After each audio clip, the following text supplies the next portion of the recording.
Welcome to Reconnected Social's live podcast. We have been chatting about habit stacking. We've been focusing on habit stacking, and we're going to go deeper today with an incredible naturopath, Emily Rose Yates. So we've invited Emily to speak today because we've been talking about the topic of habit stacking, and Emily has developed an evidence-based approach to naturopathic medicine to ensure measured and accurate outcomes. She works closely with the medical model, with GPs and specialists so that they can improve patients' outcomes. Emily is also passionate about supporting women to be the best that they can be for themselves, their family, and the planet.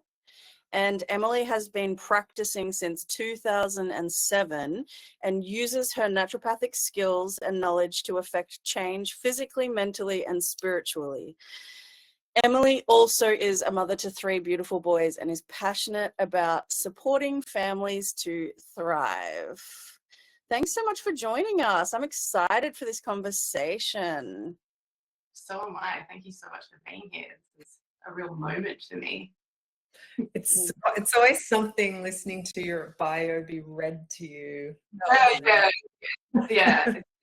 It's fully receiving that, but then also you're like, is that really me? Yeah. Do I do all those things? When life goes in the direction you have always intended it to, it always feels a little bit surreal. Absolutely. Any moment. Yeah. Yes. In one sentence, it's a huge heart and supporting women. Yeah. I am so excited that you're here, Emily, and I want to do another introduction, which is I don't know if you guys who are on the live call know this, but Emily and I actually went to high school together in the 90s. And we didn't really connect. You know what high school's like. You're either in the same friendship group or you're not. And we weren't in the same group. But then in our 20s, quite by some incredible synchrony, we ended up at really profound personal development workshop together. And just, I don't know, it was like, yeah, absolutely have been just sisters ever since.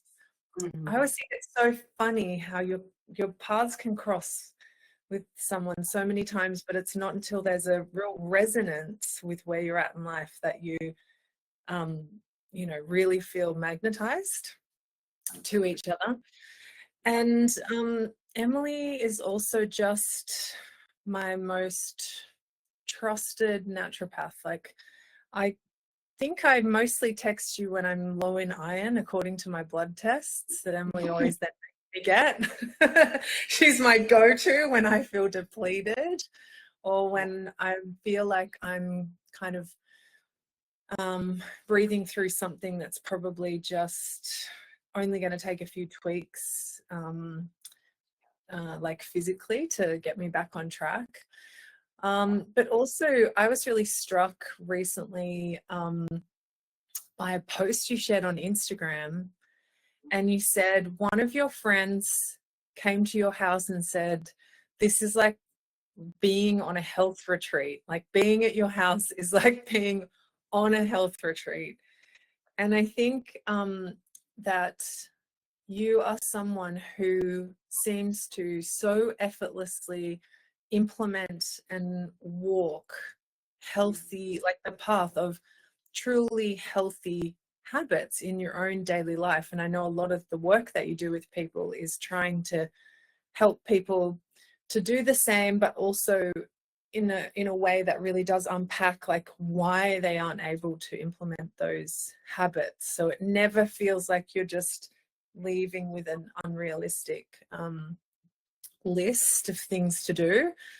There's always so much support with actually putting the things into practice. So when this month was about habit stacking, and we've been talking a lot about just making these positive changes that can create a snowball, we knew that it would be a really rich conversation to have with you. Thank you Yeah. so much. It's Yeah. It's so fascinating how quickly we go up into our head and it gets all very confusing and we withdraw. And I think I was seeing patients do that when I was kind of giving a bit of a suggestion. And so then I changed my style and I was like, I'm just going to show you how I do it. And the difference is that people are like, oh, it's so easy. Like there's this perception that because I'm a naturopath that I slave over I just am like pre-preparing everything. I'm like, oh, hell no. Like I'm running a big and I'm like, and I'm efficiency focused, right? So I'm like, how can I get the best whole foods into my kids really quickly with the least amount of effort? So and then you realize that, until someone's looking in, that you actually have all these habit stacks that are just in there because things just get easier the more you do them. And then they just become a way of life and you don't even think it's a thing. It's just part of the flow. Yeah. I love it. Same thing. It's like, yeah. And you're in one of our containers at the moment, Elle, where it's like everyone's just like, oh, wow, that's your breakfast. And, oh, wow, that's what you put together. And 5-minute fast foods of chopped up vegetables, some really beautiful protein on the side. It's like chuck. Yeah. It's nothing about it. The reality that it can be easy is so relieving. But also, I think as well, like everyone wants to live their most radiant, healthy, connected, energized, energetic self. And for some reason, it just hasn't, it just isn't always easy to do the thing that you know is going to be good for you. And I think one of the biggest transmissions that I have gotten from working with you, has been your mantra, like move like you love yourself, eat like you love yourself. And I would love to hear more about that. And I'm wondering if you could, I don't know, kind of break down how someone can start feeling so many shoulds about like health and doing things that are right for you, like that are right, and actually make for it to feel like you are genuinely doing something from a place of self-love and self-compassion, because it can sometimes feel like a punishment or a withdrawal or a or discipline from a negative sense, or I don't know. There's a balance sheet of like plus minus. How well have I done today? Oh, I didn't do my movement, and I didn't do my movement, and I didn't do my movement. And it's like that's where it gets really boring and taxing and arduous. Whereas I love to give patients an experience of let's feel it out. Let's diet, like let's use protein as an example. And look, there's not tracking back a little bit more, and this is why speaking to groups like yours and your community is so refreshing, because often I start with what's driving. So there's not one container that I run that doesn't have some kind of breath work, kinesiology, unpacking the drivers, right? Because so often I just kind of had this epiphany once after working with women for a really long time of like, sometimes they're driving their health from a place of absolutely hating themselves. And the energy's right off. And I'm like, okay, that's not going to work. We need to drive from a place of love, which is why I love the mantras, eat like you love yourself, move like you love yourself. When you come from a deeper place of worthiness and a deeper place of, I love myself so much and I am worthy of feeling vibrant, glowing, whatever weight we want to sit at. Like, and that can come from a good place too. We can claim that wherever we want, like from love, instead of like, I hate my thighs and I want to do something about it. So it's checking in on that. And that's usually where I'm like off to some breath work. We need to process that and come from a really happy, healthy place. Because so often the stories that women tend to tell themselves, and especially busy mums, is, oh, I didn't do the thing and I didn't do that and I did, you know, we don't focus on the things that we actually are doing really well. We tend to focus on the things that we don't, and that leads to a whole bunch of self-sabotage. So it's like, first and foremost, what is driving your intention for yourself? And mine, for example, is in alignment. I have 3 beautiful boys. They're super active. The way that we play is competition, because that is the testosterone driver in our home. So I want to keep up with them. So every time I'm in an FP session, I want to give up. I'm like, nah, I want to beat Sonny at the next sprinting race. It's like, but not beat him at the next sprinting race. It's also move with him I want to sprint with him for as long as I can. You know, like I want to go and throw the football around. I want to do things. So it's having that intention that is higher than you, and that's where everything starts. And I do think that that's where we get to really know the layers of ourselves that are in the way. Because then we set actually us in that really put a good intention in there that feels fully aligned. So first and foremost. Then from then, there are some amazing things, and there's just, unfortunately, this isn't anyone's fault. There's just a real lack of education around what nourishes our body. There's so much confusion out there, so it makes it very difficult for the consumer.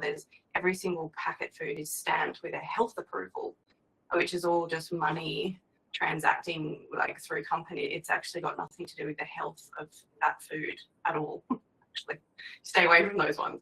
So there's that extra layer of confusion. So now what am I going to do with you know, what's my next best step? Because it looks like that was healthy and now I'm finding out it's not, and it's all very confusing.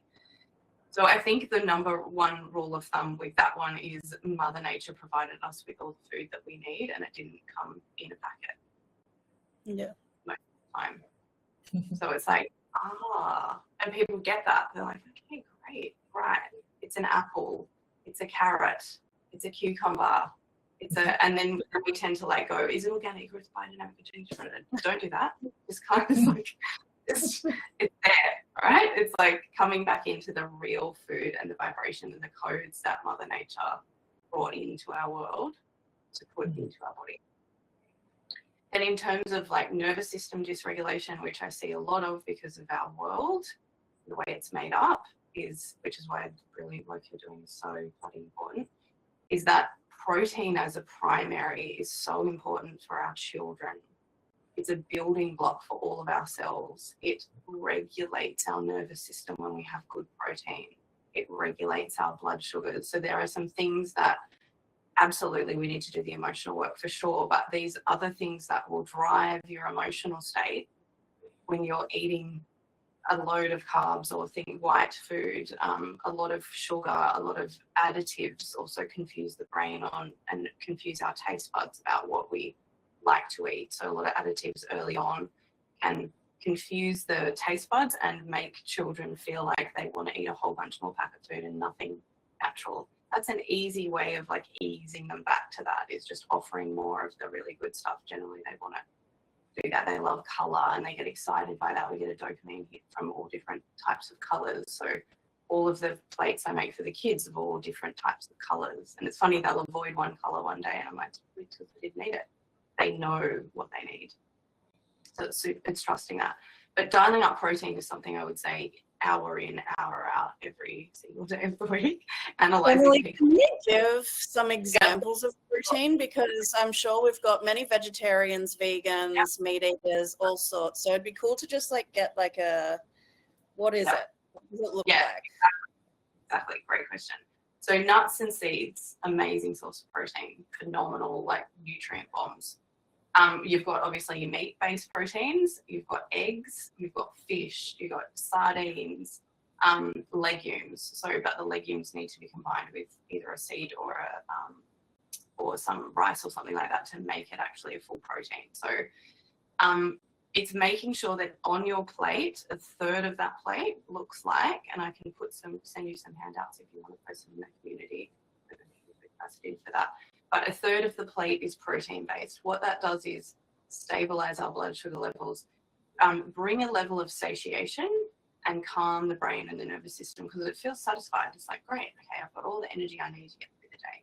When we're fluctuating, we start with heavy carbs. So, you know, a lot of classic Australian diet is cereals, sugar, carbohydrates, colours, flavours, all the things. They'll spike the blood sugars, and then as high as they spike is as low as they go. So all day long, concentration, focus, mood, energy levels are up, down, up, down, up, down, up, down. So for children, so important. We have 3 different protein options every single day. A really quick protein shake, a scrambled eggs, French toast, so that it's all there and available for them as a starting point to the day. And breakfast truly is, because we are breaking a fast, a super important meal. And what they do during the day, which is why I don't get too caught up on lunch boxes, is that it doesn't really matter until they get home again. We do protein all over again, and they kind of pick because they're going to play and they don't get enough time to eat. So it's making sure protein is a foundation. The next piece in terms of regulating our nervous systems, and the piece that everyone has an interesting relationship with, because in the 80s we were told to cut out fat, cut out sugar, or everything had more sugar in it because we cut out fat. So everyone's got a bit of a funny relationship with fat, but let me tell you the magic of fat. It basically lines the nervous system and brain. And so we're all going through big developmental leaps. Our children are, especially most of us are hitting peri now. Even our hormones just in general need really good, healthy protein. That's protein and fats as a building block. So the fats, like really good quality butter, ghee, coconut oil, in abundance, olive oil, the seeds, it helps line our nervous system and calm it down. But my best analogy is when you've got an iPhone charger that starts to die and it frays out. That's what happens to our nervous system when we don't have enough fat. So it starts to, messages of difficulty getting through, there's disruption, and then you seal those lines back together with there's a component called myelin sheath, which basically heals and seals the nervous system, calms the brain, helps with our cognitive function, and calms everything down. So a lot of people are having a relationship with fat, thinking, weight loss or old paradigms of nutrition, but encouraging your protein and fats is so regulatory to your brain and nervous system. What about avocado for those who are great? Avocado, heaps of avocado, hemp seeds, amazing. For both protein and fats. Yeah.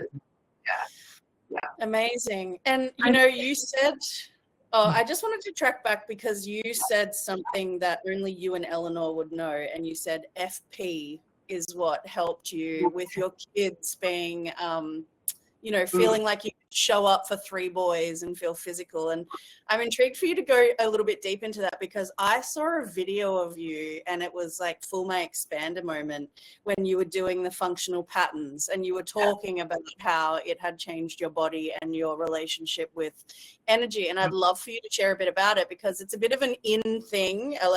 Eleanor, we know what FP is, but other people may not know, and also what it means to exercise and have that habit stack of the embodiment. If you want to keep listening, jump into Reconnected Social and start your free trial today.